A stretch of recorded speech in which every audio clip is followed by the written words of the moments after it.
জাহান্নামের আওয়াজে হাসরের ময়দানটা থরথর করে কেঁপে উঠবে। ওই সময় নবী আপনিই তো বয়ান করেছেন কিয়ামতের ভয়ানক বয়ান। ওই বয়ানে আপনি নিজেও কান্না করিয়া বলছেন কিয়ামতের দিন নবীদের কোনো গুনাহ নাই, তারাও কান্না শুরু করবেন।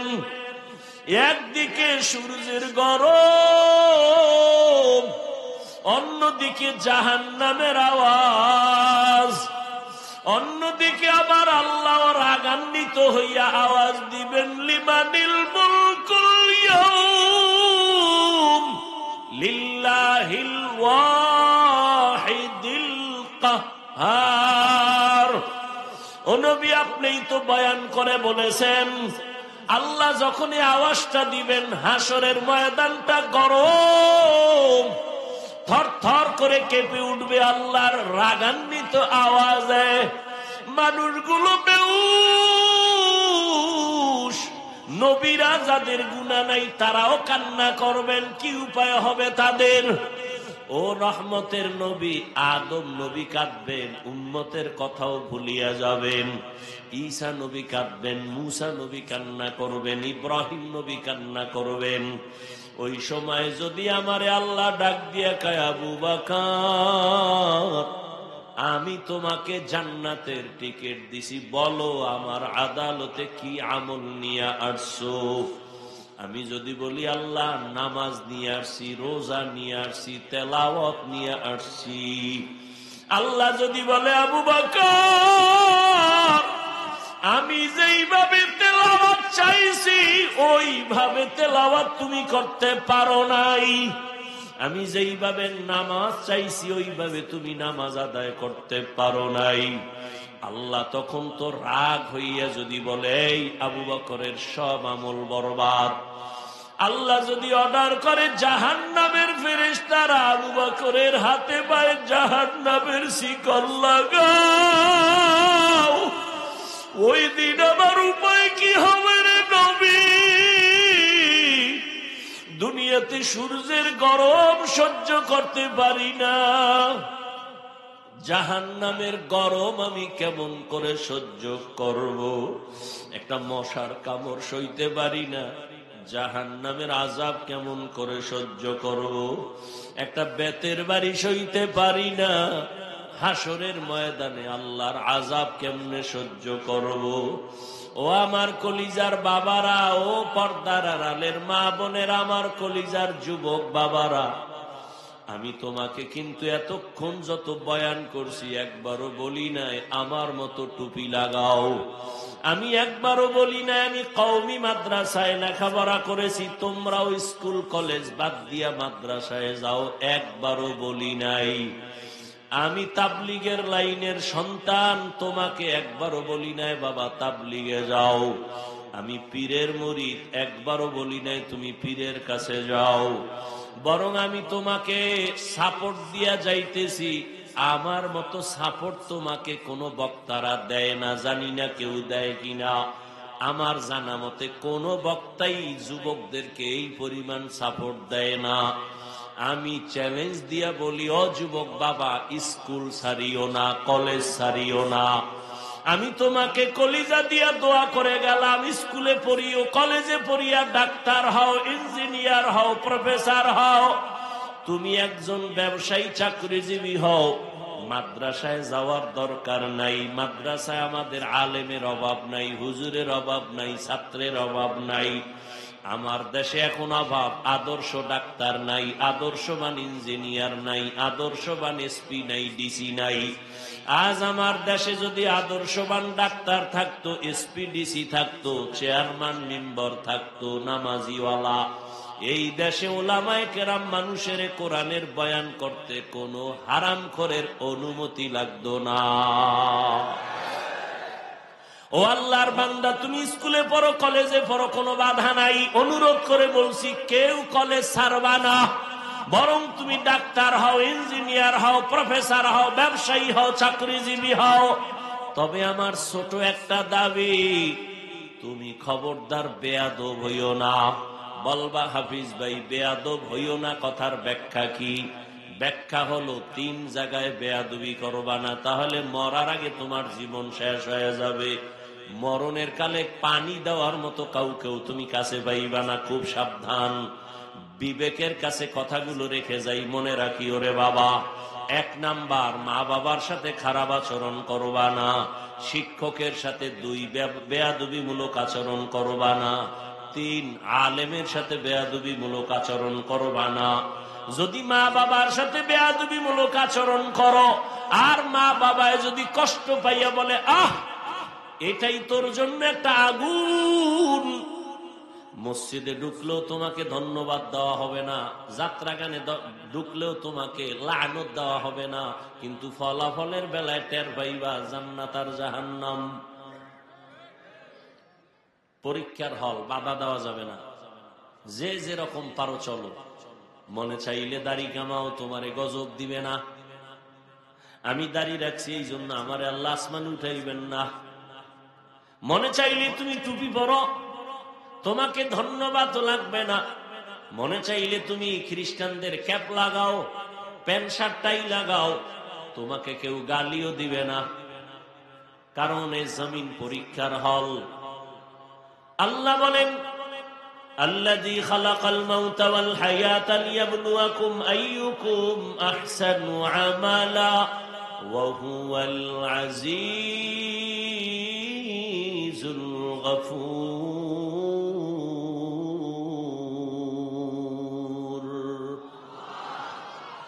দুনিয়াটা পরীক্ষার জন্য আল্লাহ পাঠাইছেন। কি পরীক্ষা? আল্লাহ আমলের পরীক্ষা নিবেন। আর কোন চোর আর কয় আমল লাগে না? কত বড় চোর! ইমান চোর, আমল চোর। আল্লাহ কয় আমি দুনিয়াতে মানুষ পাঠাইছি আমলের পরীক্ষা নিব, আর হে বয়ান করে আমল লাগে না। কেমন নিমক হারাম, কেমন ইসলামের দুশ্মন! অথচ শুধু আমল কি ফরজটা না? হাদিসে পাকে রহমতের নবী বলেন কিয়ামতের দিন মানুষের ফরজ আমল নিয়ে যখন দাঁড়াবে, অনেক ফরজ আমলে ঘাটতি ঘাটতি ঘাটতি, যেইভাবে নামাজ পড়া প্রয়োজন ছিল সেভাবে হয় নাই। নবী বলেন নফল ইবাদত লইয়া যাও, কিয়ামতের দিন ফরজের ঘাটতি পূরণ হবে নফলের আমলের দ্বারা। এবার যে সূরা রাখায় আমল লাগে না, এর উপায় কি? জিন্দেগি মে বন্দগি তু কর নাহি, জিন্দেগি মে বন্দগি তু কর নাহি, জিন্দগি বে বন্দগি শর্মিন্দা হে, জিন্দগি বে বন্দগি শর্মিন্দা হে। यहाँ हम सब मुसाफिर दिल ना लगा, अहले दिल की नजर से रूह करता जा, शाह दौलत सब फकीर गर नेक ने है, शाह दौलत सब फकीर गर नेक ने है, जिंदगी में बंदगी तू कर नहीं, जिंदगी बे बंदगी शर्मिंदा है, जिंदगी बे बंदगी शर्मिंदा है, जिंदगी में बंदगी कुन बंदगी বন্দেগি বে জিন্দেগি শর্মিন্দগি। কিছুক্ষণ কথা শুনবেন তো, না আবার ব্যারামে ধরে ফেলবে? হ্যাঁ, কিন্তু বয়ান গেছে দলীয় হইয়া, শ্রোতাও দলীয়, বক্তাও দলীয়, বয়ানও দলীয়। বুঝেননি কিছু? হ্যাঁ, বুঝা থাকেন, খুইলেন না মুখ। খুব সতর্ক, সাবধান। ধর্ম নিয়ে যেই ফেতনা, আমার দেশে, পৃথিবীর অন্য কোন দেশে এই পরিমাণ ফেতনা নাই ধর্ম নিয়ে। তাও ইসলাম নিয়ে তো আরো বেশি। আল্লাহ হেদায়েত দান করেন। এর কারণ কি জানেন? সবাই মহাপণ্ডিত, শুধু পণ্ডিত না। এই জন্য কে কারে মানবে? সবাই আবু হানিফাই বয়ে রয়েছে। সবাই ইমাম হইলে মুক্তাদি হইব কে? সবাই ইমাম, মুক্তাদির খবর নাই। সমস্যাই জানে। আল্লাহ সব ভাইকে হেদায়েত দান করুন।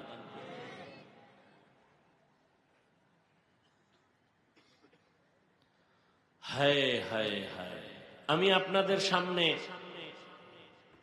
নির্দিষ্ট যে আয়াত পড়ছিলাম, সূরা আহজাবের 2 টুকরো আয়াত তেলাওয়াত করেছি, নবীজির একটি হাদিস পড়েছি।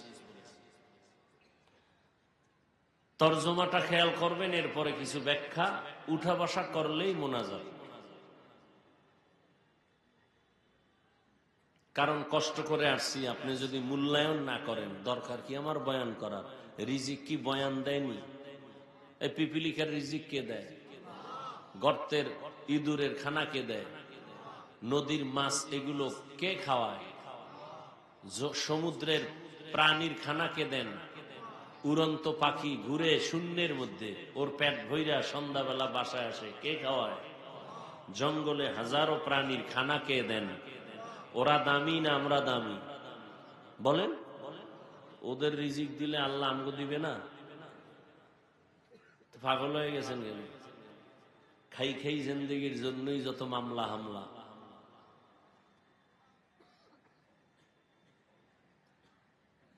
ইয়া আইয়ুহাল্লাযীনা আমানুত্তাকুল্লাহ, ও দুনিয়ার মুমিন, তোমরা আল্লাহকে ভয় করো, তাকওয়া অর্জন করো।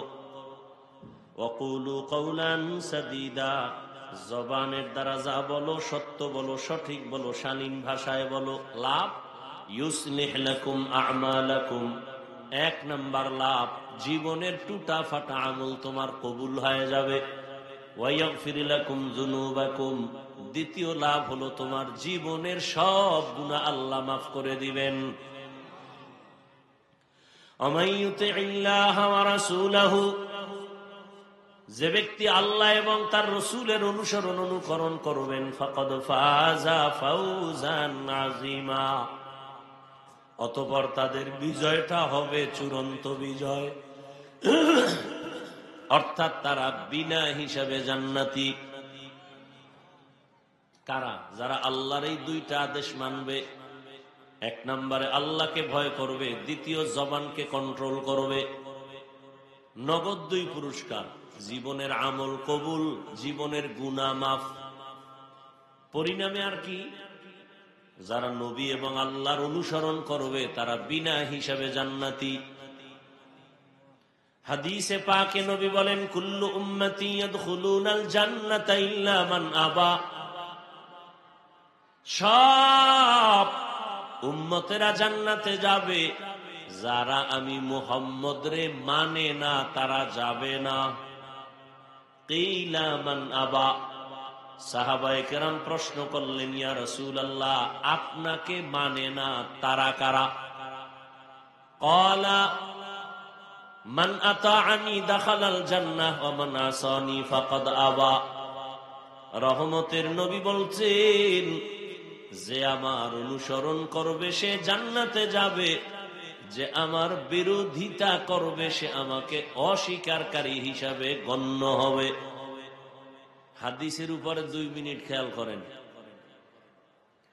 নবীজি বললেন সব উম্মত জান্নাতে যাবে,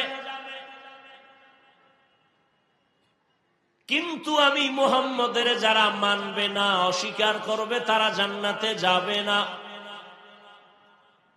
এবার খেয়াল করেন, সাহাবায়ে কেরাম প্রশ্ন করলেন, নবী আপনাকে মানে না, অস্বীকার করে, তারা কারা?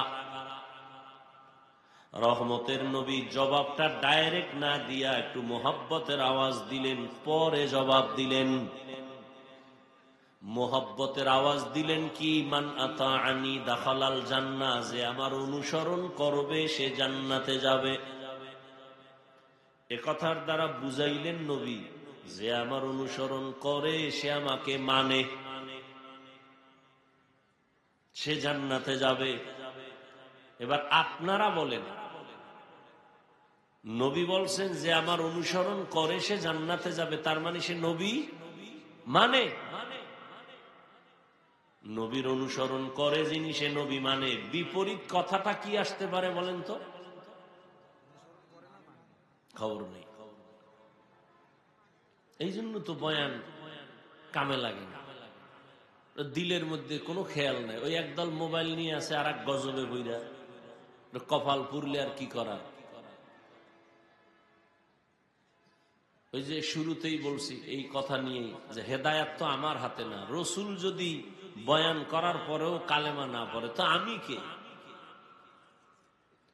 বলার দায়িত্ব বলে যাচ্ছি, কে মানবে না মানবে চিন্তা করারও সময় নেই। বাকি দোয়া করি আল্লাহ সব ভাইকে নবীর আদর্শ আলা বানায় দেন।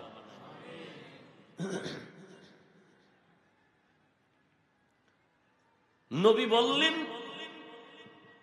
যে আমার অনুসরণ করবে সে জান্নাতে যাবে। বিপরীত কথা কি দাঁড়ায়? যে অনুসরণ করবে না সে জান্নাতে। কিন্তু নবী এ কথা বলেন, আমার অনুসরণ করবে না সে জাহান্নামে যাবে। নবী এ কথা, নবী কি বলছেন? ওমান আসানি ফাকাদ আবা, যে আমার বিরোধিতা করবে সে আমাকে অস্বীকার করার কারণে জাহান্নামে যাবে। এখান থেকে কি সবক নিবেন? এখান থেকে কঠিন একটা সবক নেওয়া যায়, সেটা হলো নবীর অনুসরণ যারা করে না তারা দুই দল। কয় দল? এক দল দরদি আর এক দল বিরোধী। ভিন্ন শব্দে বলি, এক দল আগ্রহী আর এক দল বিদ্রোহী। উদাহরণত বুঝাবার স্বার্থে বলি, খেয়াল করেন। ডান দিক থেকে একটা যুবকরে জিজ্ঞাসা করলাম, এই যুবক, দাড়ি রাখো না কেন? নবীর মোহাব্বতে নামাজ পড়ো না কেন? খেয়াল করিয়েন। যুবক বলে, ভাই নামাজ পড়া তো দরকার, নবীর আদর্শে দাড়ি রাখাও দরকার, চেষ্টা করি, পারি না, একটু দোয়া করেন। জবাব দেন, কি বুঝলেন? ছেলেটা কি বিরোধী না দরদি? আচ্ছা, এদিক থেকে একটা যুবকের জিজ্ঞাইলাম, এই যুবক, নামাজ পড়ো না কেন, দাড়ি রাখো না কেন?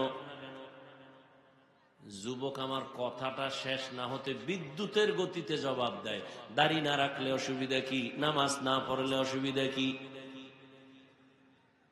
আপনারা জবাব দেন, যুবকের এই জবাবে কি প্রমাণিত হলো? সে দরদি না বিরোধী? আগ্রহী না বিদ্রোহী? হ্যাঁ, ভালো করে বুঝেন। রসুলের আদর্শ মানার ক্ষেত্রে বিদ্রোহীর নাম বেঈমান। বিদ্রোহীর নাম কি? হ্যাঁ, কঠিন কথা। কিন্তু দুইজনেই দাড়ি নেই, দুইজন নামাজ পড়ে না, কিন্তু একজন বিদ্রোহী আর একজন আগ্রহী, একজন দরদি আর একজন বিরোধী। দরদি মুমিন, বিরোধী বেঈমান। কত কঠিন, কিন্তু কঠিন কথা। আরো ভালো করে বুঝেন, একজনে দাড়ি রাখে না আর একজনে দাড়ি পছন্দই করে না। দুইজনে এক, একজন মুমিন আর একটা তাজা বেঈমান। একজনে নামাজ পড়ে না, সে মুমিন, আর একজনে নামাজ পছন্দ করে না, সে বেঈমান। ব্যবধান আছে না নেই? অতএব দাড়ি নাই দেখলে গালি দেওয়া যাবে না। কেন? আগে বুঝতে হবে সে কি দরদি না বিরোধী। আগে বুঝতে হবে। একজনে নামাজ পড়ে না, তাকে গালি দেওয়া যাবে না। আগে বুঝো লোকটা আগ্রহী না বিদ্রোহী। আগ্রহী হলে মুমিন, বিদ্রোহী হলে বেঈমান। যে নামাজ পড়ে না তাকে গালি দেয়া যাবে না, যে নামাজ পছন্দ করে না তাকে ছাড় দেওয়া যাবে না, সুযোগ পেলেই জুতার বাড়ি। ও বেঈমান। একজনের রাজনীতি কোরআনের রাজনীতি করে না। কোরআনের রাজনীতি আসেনি? আপনারা তো আমগো থেকে অনেক উচ্চ লেভেলের শিক্ষিত। আমগো আপনারা কি পরিমাণ ওয়াজ যে করেন, চিন্তা করলাম এই মাদ্রাসায় পড়ে কি ঠকলাম। কারণ 20 বছর মাদ্রাসায় আডার রুলি ডাউলের পানি খাইয়া জীবনটা শেষ। 24 ঘন্টা কোরআন হাদিস, কোরআন হাদিস, কোরআন হাদিস, সারাটা জিন্দেগি শেষ করলাম কোরআন হাদিস রিসার্চ করে। এখন আমগো সুদ করেরা বয়ান শিখায়, তাই মাদ্রাসায় পড়লাম কি করতে? সুদখোর বলে হুজুর ওয়াজ করেন, রাজনীতির ওয়াজ করবেন না। হ্যাঁ, গোটা দুনিয়া সুলাইমান নবী চালাইছেন, কোরআনে নাই। আমরা বয়ান করলে তো কোরআনের ওই রাজনীতির বয়ান করি। ইউসুফ নবী মিশর চালাইছেন, ওই কথা কোরআনে আছে, ওই রাজনীতির বয়ান করি। ওলামায়ে কেরাম তো ওই রাজনীতির কথা বলেন যেই রাজনীতি রহমতের নবী করেছেন।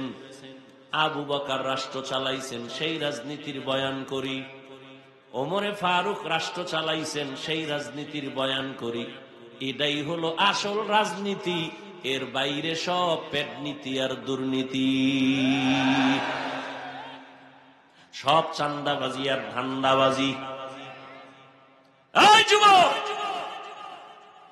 কার পেছনে ঘুরিয়া তুই নামাজ ছাড়ছো? কার পেছনে ঘুরে ঘুরে তুই আজ দাড়িটা কেটে ফেলেছ রে বাবা? কি পাওয়ার আশায়? কিছু টাকা? লিখে রাখ, যার পিছনে তুই ঘুরে এক প্লেটে খাও, নামাজের তোয়াক্কা করো না, কিছু পাওয়ার আশায় রেডি থাক। ওই চান্দাবাজ আর ধান্দাবাজ কত স্বার্থপর। স্বার্থে যদি আঘাত লাগে দল থেকে নাম কাটবে না, তোর কল্লা পর্যন্ত কেটে ফেলবে। লিখে রাখ, তোরে মারার জন্য নতুন শত্রু লাগবে না। তুই যেই যারে লইয়া এক প্লেটে খাও না, এ তোর জীবনের জন্য ছুরি রেডি রাখছে, তোর খবর নাই। ভাগে যেদিন কম পড়বে সেদিন গোপন বৈঠক হবে, ওকে মাইনাস কর, ভাগে কম পড়তেছে। এ বানায় বলতেছি, তাহলে রেডি থাক মরার লেগে। তোরে মারার জন্য কোন শত্রু আসবে না, খবরদার। এই ধারণাই অন্তরে রাখবি না যে আমার কে জানি না। তোর বন্ধু যে কলিজা, যারে তুই কলা খাইলে অর্ধেক হেরে দাও, তুই খাও, ঘুমের মধ্যে তার স্বপ্ন দেখো, সে তোরে মারবে। এটা লেখা রাখ। সোনার বাংলায় তো এই বয়সে এগুলোই দেখতেছি। কথা বলেন না কেন? তো তুমি আর একজনের গালি দাও কেন? তোমার শত্রু অন্য কেউ না, তোমার বন্ধু তোমার জীবনের শত্রু। এই জন্য ঢাকায় বলে আসছি, আর মাগরিবের আগে কিশোরগঞ্জেও বলে আসছি, এ জাতির জন্য উলামায়ে কেরাম ছাড়া আপন কেউ নাই। একমাত্র আপন উলামায়ে কেরাম, আর সব চান্দাবাজ আর ধান্দাবাজ। 1 মিনিটে প্রশ্ন করি, জবাব দাও। বহুত বুদ্ধি লয়ে ঘুরো তো। সরকারি বেসরকারি চাকরি যারা করে, কয় ঘন্টা ডিউটি? নিম্নে বেতন কত? 20,000। আর টেবিলের নিচে তো আর মা আর খালু কত মুক্তা রাইখে গেছে, ওটি খাইব বয়ে বয়ে চুরি করে। মসজিদের ইমাম সাহেবের ডিউটি কয় ঘন্টা? বেতন কত? পুরা দুনিয়ার মধ্যে এর থেকে আর বড় জুলুম কি হতে পারে বলো? এর থেকে আর বড় জুলুম কি আছে বলো? 8 ঘন্টা ডিউটি করিয়া বেতন 20,000, আর ইমাম সাহেবের 24 ঘন্টা ডিউটি, বেতন 5,000, তাও রিমান্ডে রাখে। একক তো নামাজে না থাকলেই রিক্সা ড্রাইভার কয় হুজুর গেছিলেন কই? ইমাম সাহেব কয়, কে তুমি? আমি রিক্সার ড্রাইভার। এত পাওয়ার? 5 টাকা বেতন দেই মাসে। সভাপতি দেয় কত? কয় 100 টাকা মাসে মাসে। কয় না, 6 মাস বাকি। সেক্রেটারি কত দেয়? 50। সভাপতির উপরে দেওয়া যাইব না, বেদবি হবে, এই জন্য উনি দেয় 50। আমি বানায় বলতেছি। হ্যাঁ, কপাল পুড়ছে এই জাতির। কেন? শিয়ালের হাতে মুরগি দিছে আমানত। শিয়ালের কয় 3 দিন পরে নিমু। শিয়াল কয় 1 সেকেন্ড না, দোয়াও চাই, মাফও চাই, জিন্দাও দেওয়া যাবে না, মরাও না, এটা আমার পেটের ভিতরে আমানত আছে, কি মা হয়া। শিয়ালের হাতে মুরগি দিলে যা হবে, সুদখোর, ঘুষখোর, হারামখোরের হাতে ধর্মের চাবি দিলে তাই হবে। হারামখোরের হাতে ধর্মের চাবি দিছে কে? জিবরাইল। কে দিছে? আমি। আমরা কইতে লজ্জা লাগে। ভোটের আগে পায়খানা খাইছো প্রার্থীর থেকে টাকার নামে, লজ্জা লাগে নাই? নিমক হারাম, বেহায়া কোথাকার। বাথরুমে ঢুইকা 10 গ্রাম পায়খানা খাইয়া সৈয়দপুরের দোকানে যাইয়া হালাল সাবান কিনা কুলি করলে গন্ধ থাকতো না। কিন্তু যারা ভোটের আগে টাকা খাইছো, জাহান্নামের আগুন ছাড়া গন্ধ যাবে না, লিখে রাখো। চেয়ারম্যানের গালি দাও না, আকাম করছো তুমি, দোষ দাও চেয়ারম্যানের। বাংলাদেশের কোন চেয়ারম্যান আগে হারাম খায় নাই, জনগণ খাইয়া শিখাইছে, তুইও খাবি। এই জন্য লিখে রাখো, আমার কথা কয়েকটা লিখে রাখো পারলে। জনগণ হারামখোর হলে ওদের নেতাও হারামখোর হবে, জনগণ সুদখোর হলে নেতাও সুদখোর হবে, জনগণ নামাজি হলে নেতাও নামাজি হবে। মনে রেখো কথাগুলো, মানবা না তো। আর হুজুরগো কথার তো কোনো মূল্যই নেই তোমাদের কাছে। আল্লাহ হেদায়াত দান করুন। মোহাব্বতের নিরিখেই বলি, কাউকে আক্রমণ করা মাকসাদ না। আমার লাভ কি আক্রমণ করে? তাহলে এত কষ্ট কেন করি? সেই গত রাত্রে ভাত খাইছি, আর আজকে আসরের আজানের পরে সারাদিন না খাইয়া খাইছি। মাহফিল ধরতে হবে। এরপরে আবার কতজনার লম্বা লম্বা মোষ, আর মোষ তাওয়াইয়া বাঁকা কইরা কত বাজে কথা। আলেম হইয়া ঠইগেই গেলাম। কেন? আল্লাহর কোরআন শিখছিলাম। আমরা বলে সব ফকিন্নি। তা তোমার 10 তলা বিল্ডিং থুইয়া জঙ্গলে ঘুমাও কেন? এই নিমক হারাম। কোটি কোটি টাকা ব্যাংকে মাইনসে খায়, তোর কপালে নাই কেন?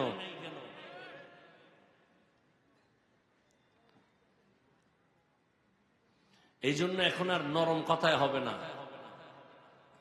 দেশটা নাপাক করে ফেলছে, এখন ওলামায়ে কেরামকে মাঠে আসতে হবে, দেশ হাতে নিতে হবে, পাক করতে হবে, আর নরম চলবে না। ওই কিশোরগঞ্জ বলে আসছি, ওলামায়ে কেরাম সিনা টান করে চলবে। যে বেয়াদবি করবে নাম লিস্টি করে হাতে দাও, ওই জালেমের বিরুদ্ধে আবার আন্দোলন হবে।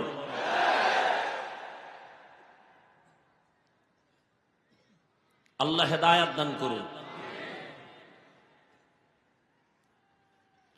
ওলামায়ে কেরাম আল্লাহর উপরে ভরসা করে ময়দানে নামেন।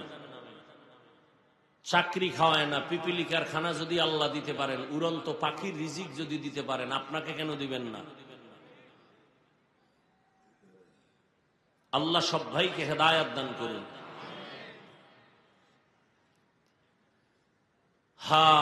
তো নবীর আদর্শ যারা মানে না, তারা 2 দল, এক দল আগ্রহী আর এক দল বিদ্রোহী।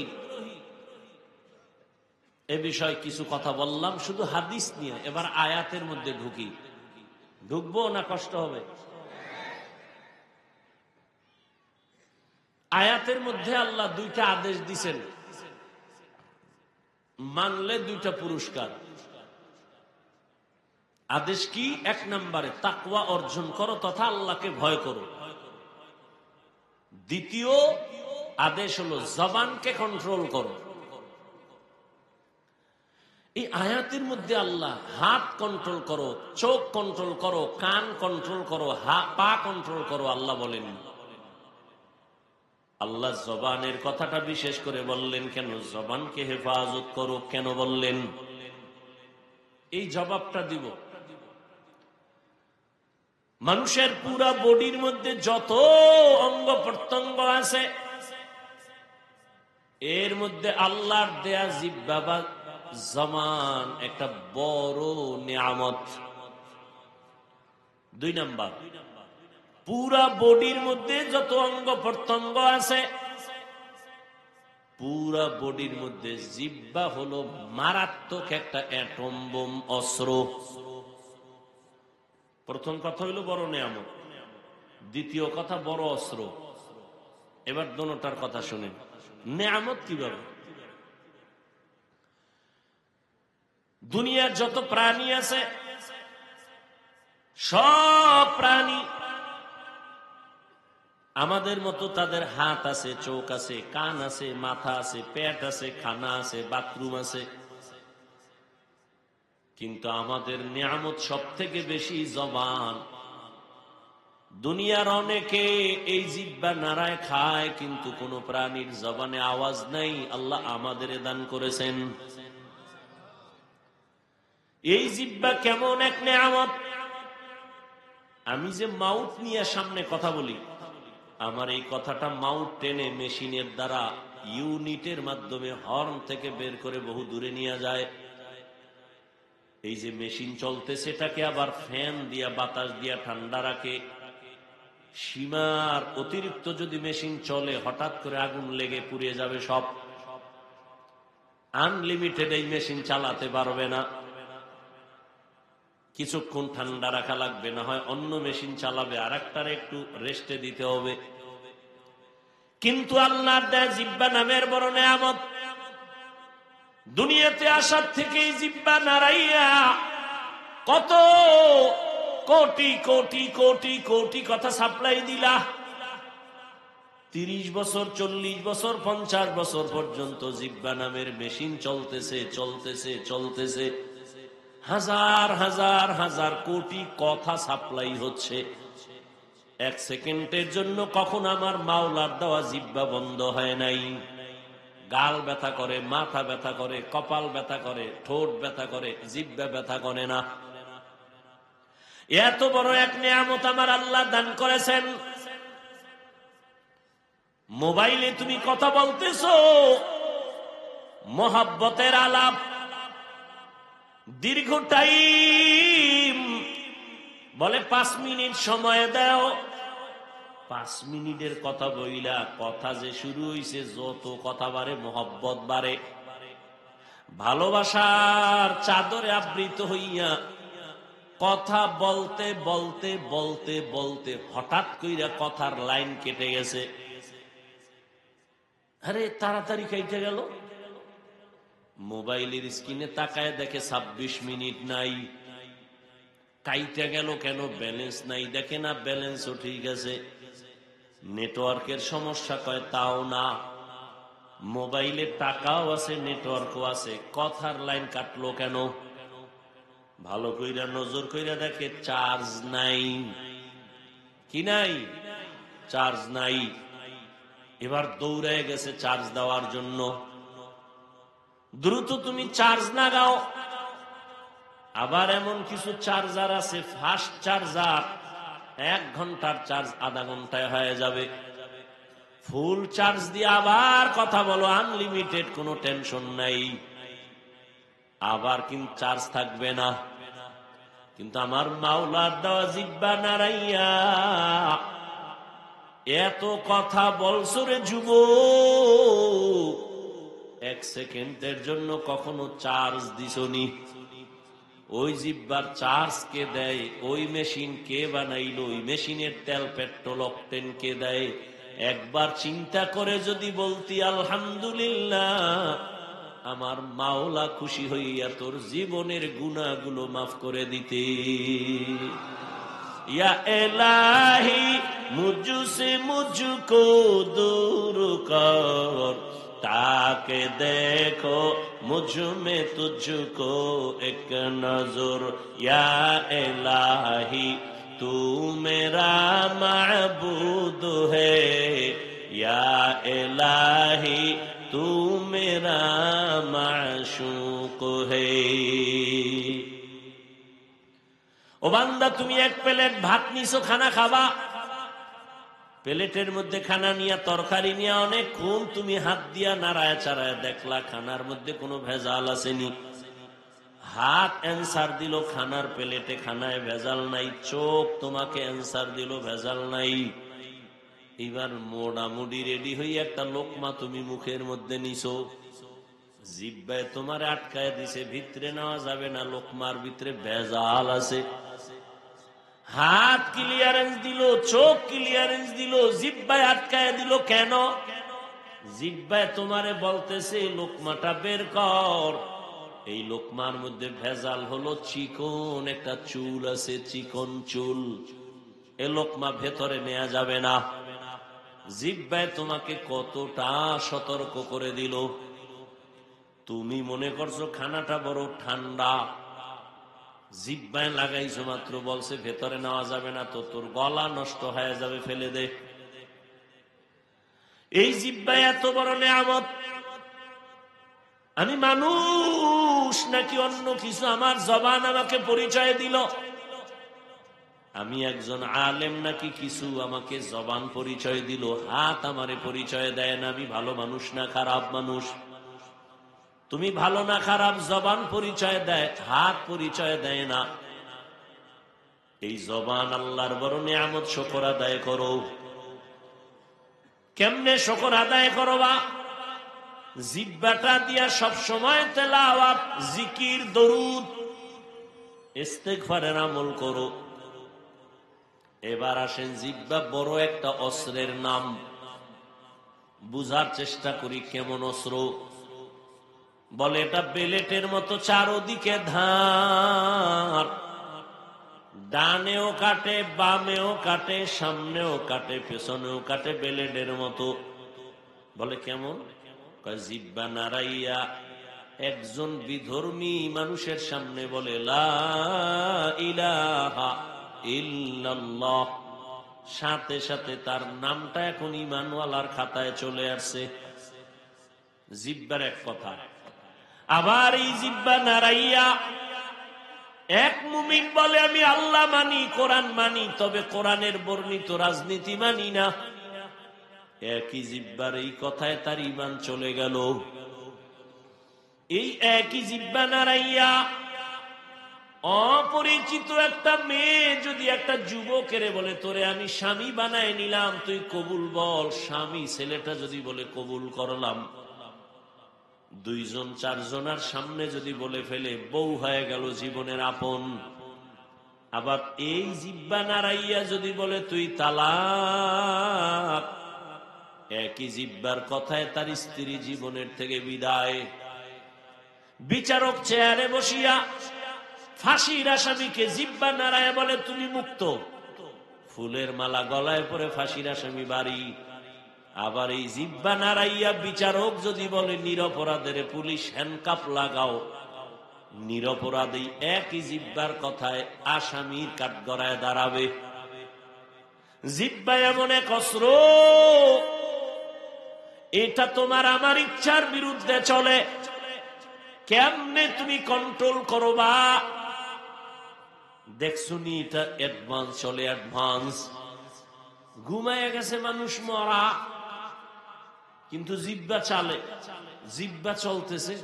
একজনে কাঁচা ঘুমের মধ্যে আমার বন্ধু ডাক দিছে, এই বন্ধু,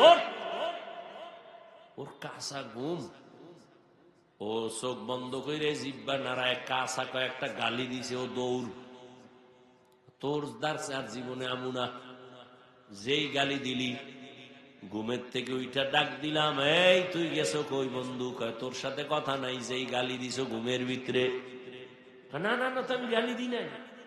হ্যাঁ, রেকর্ড করলে তুই টের পাইতি কি পরিমাণ গালি দিয়েছ। আল্লাহর কসম, ঘুমের মধ্যে জিহ্বা কি বলছে আমি জানি না। তাহলে জিহ্বাটা আপনার আমার কন্ট্রোলের বাইরে।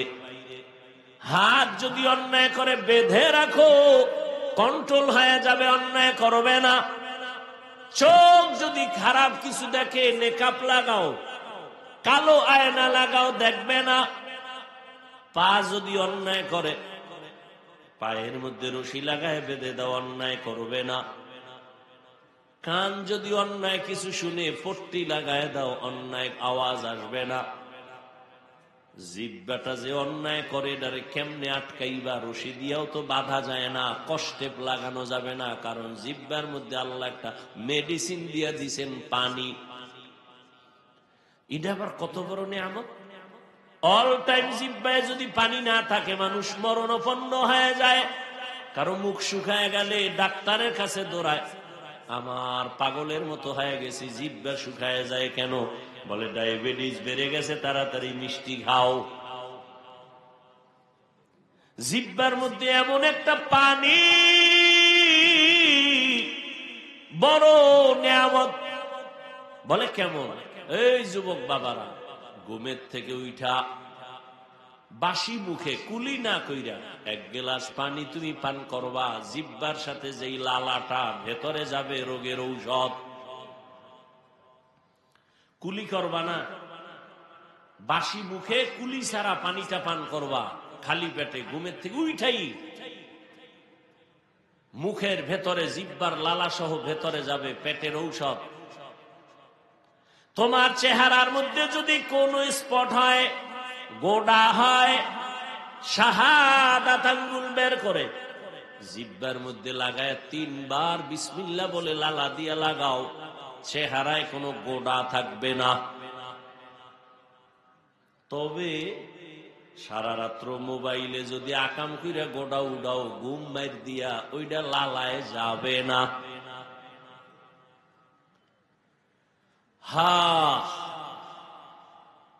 যুবকেরা বাঁচতে চায় বেশি, কিন্তু মেশিন যা নিয়ে ঘুরে, দ্রুত মরার মেশিন।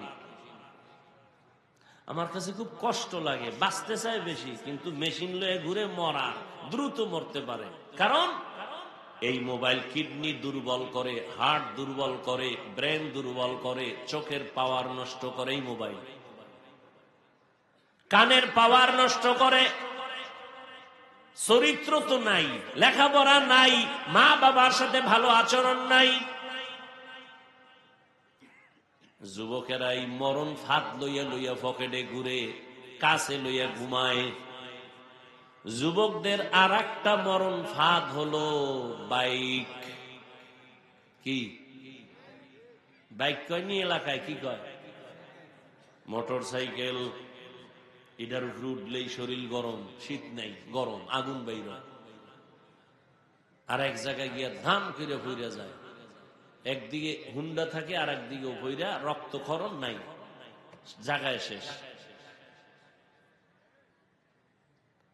নামাজ রোজা নাই, মাওলা হেফাজত করবে তো বান্দার কিছু আমলের দরকার। রসুল শিখাই দিছেন, ঘর থেকে বের হলে এই দোয়া পড়ো। গাড়িতে উঠছো, বিমানে উঠছো, 5টা সূরা পড়ো। কুল ইয়া আইয়ুহাল কাফিরুন ইযা জাআ নাসরুল্লাহ, কুল হুয়াল্লাহু আহাদ, কুল আউযু বিরাব্বিল ফালাক, কুল আউযু বিরাব্বিন নাস। সাথে সাথে আল্লাহ একদল ফেরেশতা তোমার পাহারাদার বানায় দিবেন। দুনিয়ার সব বিপদে পড়লেও তোমাকে আল্লাহ হেফাজত করবেন এই আমলের বরকত। তুমি উঠেই বিড়ি টানা শুরু করো, ঘর থেকে বেরি হয় একটা আগুন লইয়া। কি বাপ! বিড়ি মুখে দিলে কি ভাব জানে? কঠিন ভাব। অথচ ওই বিড়ি সাদা কাপড়ে ধোঁয়াটা মারো, দেখো কেমন, তোমার কলিজা এর থেকে আরো খারাপ। এর উপরেরটা যারা টানে, মদ পান করে, গাঞ্জা খায়, এটি তো ক্যান্সারে মরবে নাকি এমনে মরবে, এত সোজা। একটা মানুষও শান্তিতে মরে না এই যারা এই নাপাক খায়, নাপাক। আল্লাহ সব ভাইকে হেদায়াত দান করে। তো জবানটাকে কন্ট্রোল কেমনে করি? হাত আটকায় রাখা যায়, পা আটকায় রাখা যায়, কান আটকানো যায়, চোখ আটকানো যায়, জিহ্বাটারে আটকানো যায় না, কষ্টে লাগানো যায় না। জবানটারে কেমনে হেফাজত করব, কন্ট্রোল করব? আল্লাহ কয় রে গোলাম, এটা কন্ট্রোল করার মতো তোমার হাতে কোনো পাওয়ার নাই। আমি আল্লাহ দয়া করে একটা মেডিসিন দিলাম, এটা ব্যবহার করো, জিহ্বা কন্ট্রোল হয়ে যাবে। ওই মেডিসিনের নাম হলো তাকওয়া। হরকে দারত খৌফে হকদার দিল মদম জন্নতুল মাওয়া দেহদ ও রামকা। জবানের কন্ট্রোল করে রে মুমিন। আল্লাহর ভয় তাকওয়া বড় দামি এক সম্পদ। এই তাকওয়া মায়ের গর্ভ থেকে পাওয়া যায় না। এ তাকওয়া আল্লাহর ভয় অন্যের থেকে নিতে হয়। অন্য বলতে কারা? লিকুল্লি শাইইন মা'দিনুন ওয়া মা'দিনুত তাকওয়া কুলুবুল আরিফিন। প্রত্যেকটা ভালো জিনিসের গোডাউন আছে, তাকওয়ার গোডাউন হলো আল্লাহর প্রিয় বান্দাদের কলব। আল্লাহর কিছু বিশেষ বান্দা আছে জমিনে, এরা আল্লাহর মোহাব্বতের বান্দা। এরা তোমার আমার সাথে চলে ফিরে ঠিক, তবে তাদের চোখের পাওয়ার আলাদা, তাদের কলবের পাওয়ার আলাদা। তারা যদি তীক্ষ্ণ নজরে কারো দিকে ভালো দৃষ্টি দেয়, তাদের কলবে পাওয়ার বেড়ে যায়। ওই যে মোবাইলে চার্জ লাগে, পাওয়ার হাউসে তুমি চার্জার ঢুকাও। এ জমিনে আল্লাহর মোহাব্বতের বান্দা অন্য মানুষের জন্য কষ্টি পাথর, পাওয়ার হাউস। ওখানে নজর লাগাও তো তোমার কলবে পাওয়ার চলে আসবে। ওই পাওয়ারের নাম কোরআন বলে ফুরকান, হাদিস বলে ওই পাওয়ারের নাম ফেরাসাত। ইয়া আইয়ুহাল্লাযীনা আমানু ইন তাত্তাকুল্লাহা ইয়াজআল লাকুম ফুরকানা। হাদিসে এই পাওয়ারকে বলে ফেরাসাত। قال رسول الله صلى الله عليه وآله وسلم اتقوا فراسة المؤمن فإنه ينظر بنور الله। এই পাওয়ার আর আল্লাহর ভয় যখন অন্তরে আসবে, তখন বান্দা স্কুলে পড়লেও নামাজ ছাড়বে না। এই তাকওয়া নামক পাওয়ার যদি তোমার অন্তরে আসে, এখন তোমার নামাজ পড়তে ভালো লাগে না, তখন তোমার নামাজ না পড়লে ভালো লাগবে না। এখন তোমার পর্দা করতে ভালো লাগে না, তাকওয়ার পাওয়ার যখন আসবে, আল্লাহর ভয়, তখন তোমার পর্দা না করলে ভালো লাগবে না। এখন আমি টুপি ছাড়ি না, তুমি টুপি পরো না। আমি নামাজ না পড়লে লজ্জা লাগে, তুমি পড়তে গেলে লজ্জা লাগে।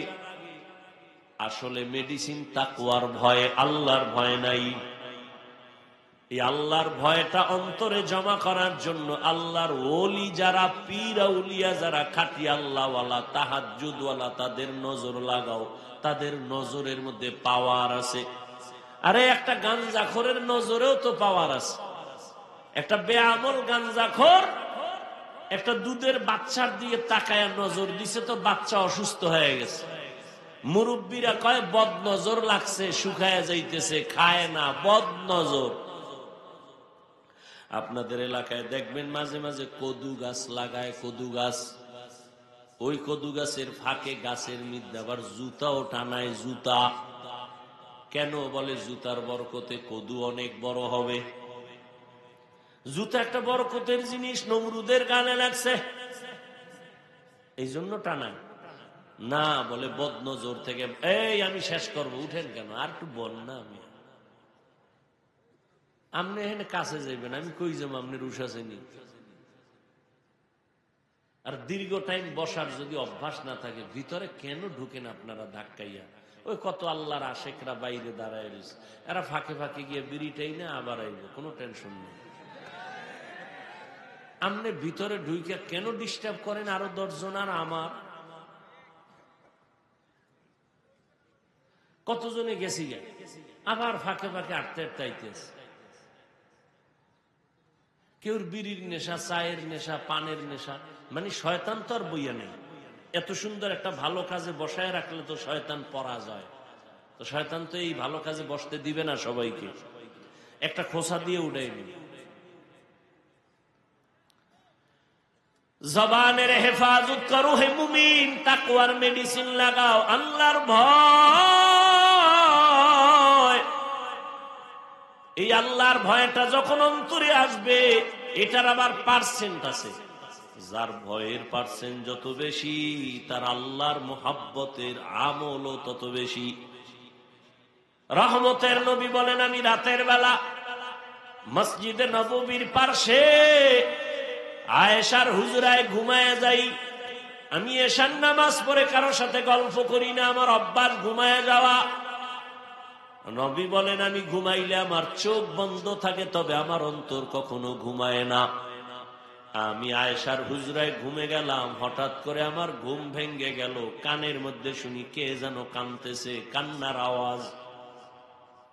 আমি উঠলাম, আস্তে আস্তে উঠা আয়েশার যেন ঘুমের কোনো ক্ষতি না হয়। রহমতের নবী কেমন আদর্শের নবী আমার! প্রত্যেকটা মানুষ যদি চিন্তা করত, মায়ার নবী শিশুদের সাথে কেমন আচরণ করছেন। কোন বাবায় যদি চিন্তা করে, ছাত্র শিক্ষক যদি চিন্তা করে, শিশুর উপরে জুলুম করতে পারবে না। একজন স্বামী যদি চিন্তা করে, রহমতের নবী স্ত্রীর সাথে কেমন আচরণ করতেন, কি করছে জানার দরকার নাই, শুধু এতটুকু ভাববে নবী তার স্ত্রীর সাথে কেমন আচরণ করতেন। এতটুকু যদি মানুষ ভাবে, কোন স্বামী স্ত্রীর উপরে অন্তত জুলুম করবে না। একটা মা বাবা যদি ভাবতে থাকে রহমতের নবী সন্তানের সাথে কেমন আচরণ করতেন, কোন মা বাবা কোনদিন সন্তানের উপরে জুলুম করত না। একটা সন্তান যদি চিন্তা করে, মায়ার নবীজি বাবার সাথে, চাচার সাথে, বড়দের সাথে কেমন আচরণ করেছেন, কোনদিন সন্তান বাবার সাথে অন্তত জুলুম করত না। রহমতের নবী আলেম, এলেমওয়ালা, মুরব্বী, তাকওয়াওয়ালার সাথে নবী কেমন আচরণ করছেন, শুধু এতটুকু ভাবে যদি কি করছেন ওটা জানার দরকার নাই, শুধু এতটুকু ভাবলেও তার অন্তরটা নরম হয়ে যাবে। কারণ আমার মায়ার নবী এমন দয়ার নবী, জীবনে কোনোদিন একটা মিথ্যা কথা বলেন নাই। ওরে মুসলমান, কেমন নবী পাইছো,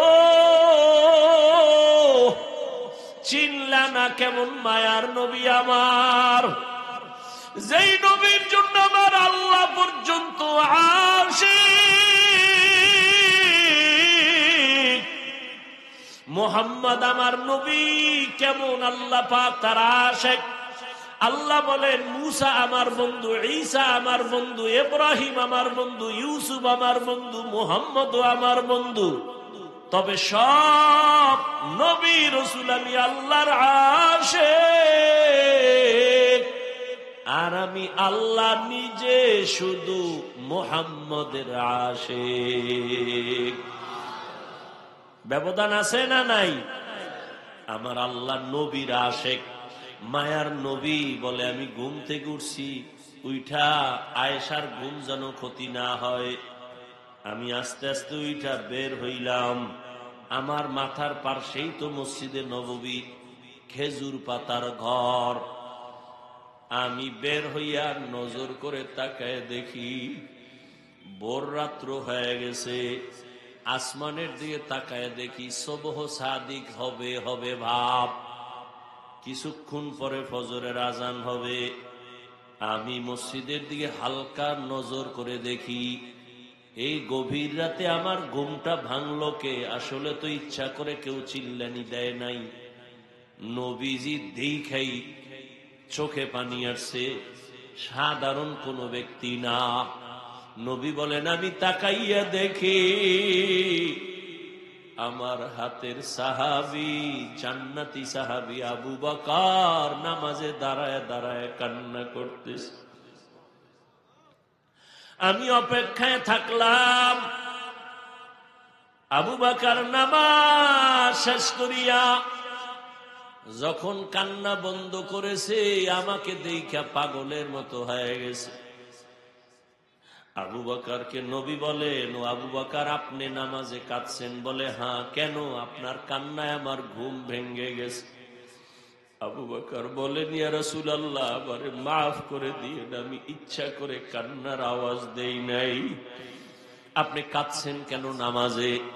আবু বকর বলেন, ইয়া রাসূলুল্লাহ, আমি কান্না করেছি হাসরের ময়দানে মালিকের আদালতে কেমনে দাঁড়াবো সেই ভয়। আল্লাহর নবী বলেন, হে আবু বকর, 10 জন সাহাবা জান্নাতের টিকিট পাইছেন, এর মধ্যে তো আপনি প্রথম। আপনি আবার জান্নাতের টিকিট পাইয়া কেন কান্না করেছেন? আবু বকর বলেন, হে পয়গম্বর, যেই আল্লাহ খুশি হইয়া জান্নাতের টিকিট দিয়েছেন, ওই আল্লাহ যদি আবার আমার কোনো কারণে বেজার হয়, টিকিট ক্যান্সেল হয়ে যাইতে পারে, এই ভয়ে আমি কান্না করি। ও নবী, আপনিই তো বলছেন কিয়ামতের ময়দান বড় কঠিন হবে, যেদিন নারী আর পুরুষ সবাই উলঙ্গ দাঁড়াবে। ওই দিন সূর্যটা নিচে নেমে আসবে, সূর্যের গরমে গুনাহগারের মাথার মগজগুলো ভাতের মারের মতো ফুটবে, মাটির জমিনটার সূর্যের গরমে তামা হয়ে যাবে। জাহান্নামের আওয়াজে হাসরের ময়দানটা থরথর করে কেঁপে উঠবে। ওই সময় নবী আপনিই তো বয়ান করেছেন, কিয়ামতের ভয়ানক বয়ান। ওই বয়ানে আপনি নিজেও কান্না করিয়া বলছেন, কিয়ামতের দিন নবীদের কোনো গুনাহ নাই, তারাও কান্না শুরু করবেন। একদিকে সূর্যের গরম, অন্যদিকে জাহান্নামের আওয়াজ, অন্যদিকে আবার আল্লাহ রাগান্বিত হইয়া আওয়াজ দিবেন, লিমানিল মুলকুল ইয়াউম লিল্লাহিল ওয়াহিদিল কাহ্হার। ও নবী, আপনিই তো বয়ান করে বলেছেন, আল্লাহ যখনই আওয়াজটা দিবেন হাসরের ময়দানটা গরম, থর থর করে কেঁপে উঠবে আল্লাহর রাগান্বিত আওয়াজে। মানুষগুলো বেহুশ, নবীরা যাদের গুনাহ নাই তারাও কান্না করবেন। কি উপায় হবে তাদের? ও রহমতের নবী আদম নবী কাঁদবেন, উম্মতের কথাও ভুলিয়া যাবেন। ঈসা নবী কাঁদবেন, মুসা নবী কান্না করবেন, ইব্রাহিম নবী কান্না করবেন। ওই সময় যদি আমারে আল্লাহ ডাক দিয়া কয়, আবু বকর, আমি তোমাকে জান্নাতের টিকিট দিছি, বলো আমার আদালতে কি আমল নিয়ে আসছো? আমি যদি বলি, আল্লাহ নামাজ নিয়ে আসছি, রোজা নিয়ে আসছি, তেলাওয়াত নিয়ে আসছি। আল্লাহ যদি বলে, আবু বকর, আমি যেইভাবে তেলাওয়াত চাইছি ওইভাবে তেলাওয়াত তুমি করতে পারো নাই, আমি যেইভাবে নামাজ চাইছি ওইভাবে তুমি নামাজ আদায় করতে পারো নাই। আল্লাহ তখন তো রাগ হইয়া যদি বলে, এই আবু বকরের সব আমল বরবাদ। আল্লাহ যদি অর্ডার করে, জাহান্নামের ফেরেশতারা আবু বকরের হাতে পায়ে জাহান্নামের শিকল লাগাও, ওই দিন আমার উপায় কি হবে রে নবী? দুনিয়াতে সূর্যের গরম সহ্য করতে পারি না, জাহান্নামের গরম আমি কেমন করে সহ্য করব? একটা মশার কামড় সইতে পারি না, জাহান্নামের আযাব কেমন করে সহ্য করব? একটা বেতের বাড়ি সইতে পারি না, হাসরের ময়দানে আল্লাহর আযাব কেমনে সহ্য করব? ও আমার কলিজার বাবারা, ও পর্দার আড়ালের মা বোনের, আমার কলিজার যুবক বাবারা, আমি তোমাকে কিন্তু এতক্ষণ যত বয়ান করছি একবারও বলি নাই আমার মতো টুপি লাগাও। আমি একবারও বলি নাই আমি কওমি মাদ্রাসায় লেখাপড়া করেছি, তোমরাও স্কুল কলেজ বাদ দিয়া মাদ্রাসায় যাও, একবারও বলি নাই। আমি তাবলিগের লাইনের সন্তান, তোমাকে একবারও বলি নাই বাবা তাবলিগে যাও। আমি পীরের মুরিদ, একবারও বলি নাই তুমি পীরের কাছে যাও, বরং আমি তোমাকে সাপোর্ট দিয়া যাইতেছি। আমার মতো সাপোর্ট তোমাকে কোনো বক্তারা দেয় না, জানি না কেউ দেয় কিনা। আমার জানা মতে কোনো বক্তাই যুবকদেরকে এই পরিমাণ সাপোর্ট দেয় না। আমি চ্যালেঞ্জ দিয়া বলি, ও যুবক বাবা, স্কুল ছাড়িও না, কলেজ ছাড়িও না।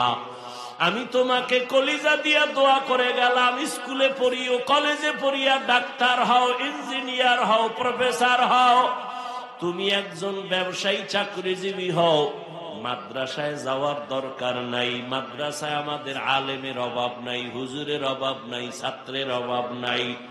আমার দেশে এখন অভাব আদর্শ ডাক্তার নাই, আদর্শবান ইঞ্জিনিয়ার নাই, আদর্শবান এসপি নাই, ডিসি নাই। আজ আমার দেশে যদি আদর্শবান ডাক্তার থাকতো, এসপি ডিসি থাকতো, চেয়ারম্যান মেম্বার থাকতো, নামাজিওয়ালা, এই দেশে ওলামায়ে কেরাম মানুষের কোরআনের বয়ান করতে কোনো হারামখোরের অনুমতি লাগতো না। ও আল্লাহর বান্দা, তুমি স্কুলে পড়ো, কলেজে পড়ো, কোনো বাধা নাই। অনুরোধ করে বলছি, কেউ কলেজ ছাড়বা না, বরং তুমি ডাক্তার হও, ইঞ্জিনিয়ার হও, প্রফেসর হও, ব্যবসায়ী হও, চাকরিজীবী হও। তবে আমার ছোট একটা দাবি, তুমি খবরদার বেয়াদব হইও না। বলবা হাফিজ ভাই বেয়াদব হইও না কথার ব্যাখ্যা কি? ব্যাখ্যা হলো, 3 জায়গায় বেয়াদবি করবা না, তাহলে মরার আগে তোমার জীবন শেষ হয়ে যাবে। মরণের কালে পানি দেওয়ার মতো কাউকেও তুমি কাছে পাইবা না, খুব সাবধান। বিবেকের কাছে কথাগুলো রেখে যাই, মনে রাখি ওরে বাবা। 1 নাম্বার, মা বাবার সাথে খারাপ আচরণ করবা না। শিক্ষকের সাথে 2 বেয়াদবিমূলক আচরণ করবা না। 3 আলেমের সাথে বেয়াদবিমূলক আচরণ করবা না।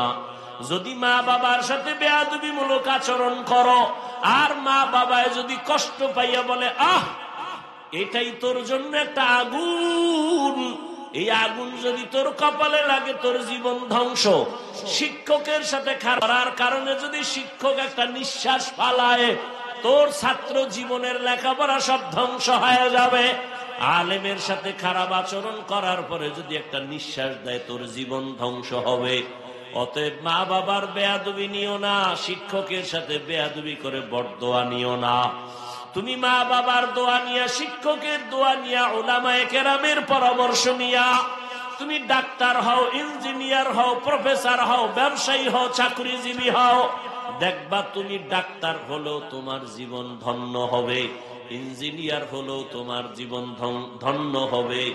এবার তাকাইয়া দেখো যুবক বাবা, তোমার মতো বহু যুবক জীবনে মাদ্রাসায় পড়ে নাই, জেনারেল লাইনে পড়ে, স্কুলে পড়ে, কলেজে পড়ে, চাকরি করে, ব্যবসা করে, র্যাব, আর্মি, পুলিশ, বিডিআরের চাকরি করে, ডাক্তার, প্রফেসর, ইঞ্জিনিয়ার, 5 ওয়াক্ত নামাজও পড়ে, আছে না নাই? বলো তুমি কেন পারো না রে বাবা? তোমার মতো যুবক রাস্তায় গাড়ি চালায়, নামাজ ছাড়ে না, বলো তোমার কপালে কার বরদোয়া লাগছে? তুমি কেন পারো না রে বাবা? তোমার মতো যুবক কৃষি কাজ করে, নদীর মধ্যে মাছ ধরে, নামাজ ছাড়ে না। তোমার মতো যুবক ব্যবসা করে, নামাজ ছাড়ে না। বলো তুমি কেন পারো না? অবশ্যই তোমার কপালে না জানি কারো বরদোয়া লাগছে, গুনার কারণে বুঝি আল্লাহ বেজার হয়ে গেছে। ওরে আমার মাওলার কোরআনটারে মিথ্যা মনে করিও না।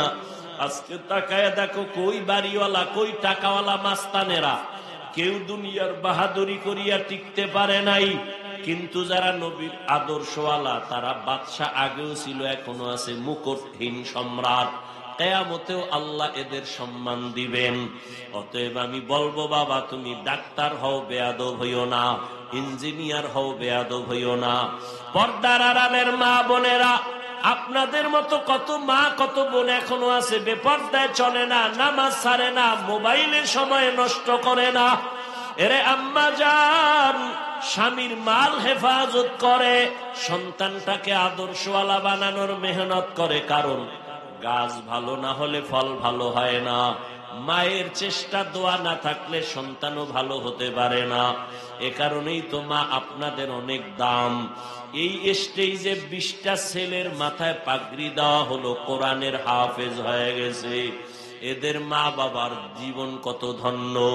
ও আম্মা জানেরা, এ কারণেই তো আপনাদের অনেক সম্মান। আপনারা নবীদের মায়ের মতোই তো দামি, সাহাবায়ে কেরামের মায়ের মতোই তো সম্মানের। আপনারা তো আলেমের মায়ের মতোই দামি। আপনারা তো খাদিজা রাদিয়াল্লাহু আনহার মতো দামি নারী, ফাতেমা রাদিয়াল্লাহু আনহার মতো দামি নারী, আয়েশা রাদিয়াল্লাহু আনহার মতো দামি নারী।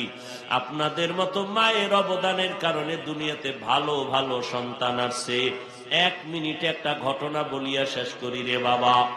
মদিনাতুল মুনাওয়ারা থেকে ভারতের মধ্যে একজন আল্লাহর বান্দা আসছে দাওয়াত নিয়ে, সবাই তার নাম জানেন, খাজা মাইনুদ্দিন চিশতি আজমিরি রহমাতুল্লাহ আলাই।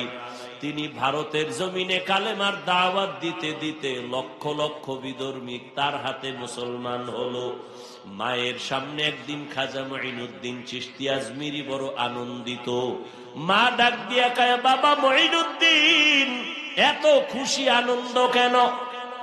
মাইনুদ্দিন বলে, মা, বিধর্মী লক্ষ লক্ষ আমার হাতে কালেমা পড়েছে। মা ডাক দিয়া কয়, মাইনুদ্দিন, এই বাহাদুরি আমি মায়ের, তোর কোনো বাহাদুরি নাই। খাজা মাইনুদ্দিন বলে, আম্মু, কিসের বাহাদুরি তোমার বলো? এই পর্দার আড়ালের মা ভালো করে শুনেন। খাজা মাইনুদ্দিনের মা ডাক দিয়ে কয়, বাবা মাইনুদ্দিন, আল্লাহর কসম, তুই আমার গর্বে যখন আসছো, আমি একটা রাত আর ঘুমাই নাই। রাতের গভীর সেজদায় পড়ে মালিকের দরবারে কান্না করেছি, আর চোখের পানি ছেড়ে দোয়া করেছি, হে মালিক, আমার সন্তানটাকে তোমার ওলি হিসাবে দুনিয়ায় পাঠাইও। এই সন্তান মাইনুদ্দিন, তুই দুনিয়াতে যখন আসছো, আমি মা তোরে যত দুধ পান করাইছি, আল্লাহর কসম, 1 ফোঁটা দুধও আমি বিনা উজুতে তোর মুখে দেই নাই। আমি নাপাক অবস্থায় তোরে দুধ দেই নাই। আমি যতবার তোরে দুধ পান করাইছি, আগে অজু বানায় নিয়েছি। ও পর্দার আড়ালের মা, যেই মা বাচ্চাটারে দুধ পান করায় অজু অবস্থায়, এই বাচ্চাটা কেন জগৎ বিখ্যাত আল্লাহর প্রিয় গোলাম হবে না? এজন্যই তো বললাম, মায়ের কারণে সন্তান ভালো হয়। এরে আম্মা জান, এখনো সময় আছে, তওবা করেন। আল্লাহর কাছে মনে মনে বলেন, হে আল্লাহ, জীবনে আর বেপরদায় চলবো না, আর মোবাইলে সময় নষ্ট করব না। স্বামীর মাল হেফাজত করবেন, খেয়ানত করবেন না। সন্তানকে আদর্শওয়ালা ডাক্তার, ইঞ্জিনিয়ার বানাবেন। যুবক বাবারাও তওবা করে নাও। জীবনে অন্যায় তো কম করো নাই, দাড়ি কম কাটো নাই, নামাজ কম ছাড়ো নাই। আল্লাহ যদি হেদায়াত দেয়, এখনো সময় আছে, তওবা করো। কোন দিন মরণ হবে জানা নাই। আল্লাহকে মনে মনে বলো, হে মালিক, জীবনে তো কম নামাজ ছাড়লাম না, আজকে থেকে তওবা করলাম, আর দাড়ি কাটবো না, বেপরদায় চলবো না, নামাজ ছাড়বো না। মা বাবার দোয়া নিয়া, শিক্ষকের দোয়া নিয়া, ওলামায়ে কেরামের পরামর্শ নিয়া, নবীজির আদর্শ মেনে চলবো। তওবা করার মতো যদি নিয়ত হয়, খাঁটি তওবার নিয়তে 2টো হাত আল্লাহকে দেখাইয়া দাও। আয় আল্লাহ, হাতগুলো কবুল করে নেন, তওবা কবুল করে নেন। তওবার উপরে মজবুত হইয়া চলার তৌফিক দান করেন, আমিন। আলহামদুলিল্লাহি রাব্বিল আলামিন, ওয়াসসালাতু ওয়াসসালামু আলা সাইয়্যিদিল আমবিয়াই ওয়াল মুরসালিন ওয়া আলা আলিহি ওয়া আসহাবিহি আজমাইন। ইয়া আরহামার রাহিমিন, ইয়া আরহামার রাহিমিন, ইয়া আরহামার রাহিমিন। রব্বিরহামহুমা কামা রব্বায়ানি সগীরা। আল্লাহুম্মা ইন্নাকা আফুউন কারীম, তুহিব্বুল আফওয়া ফা'ফু আন্না। আল্লাহুম্মা ইন্না নাসআলুকা রিযাকা ওয়াল জান্নাহ ওয়া নাউযু বিকা মিন সাখাতিকা ওয়ান নার। ও দয়ার মালিক, কুদরতের নজর দিয়া তাকাইয়া দেখেন ওলামায়ে কেরাম, মুরব্বী, হাজী সাহেব, কত ব্যবসায়ী, চাকরিজীবী, আমার কলিজার যুবক বাবারা, ছাত্ররা হাত তুলেছেন। পর্দার আড়ালে কত মা বোনেরা হাত তুলেছেন।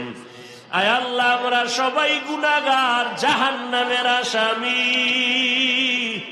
তওবার নিয়তে হাত তুলেছি, আর গুনাহ করব না।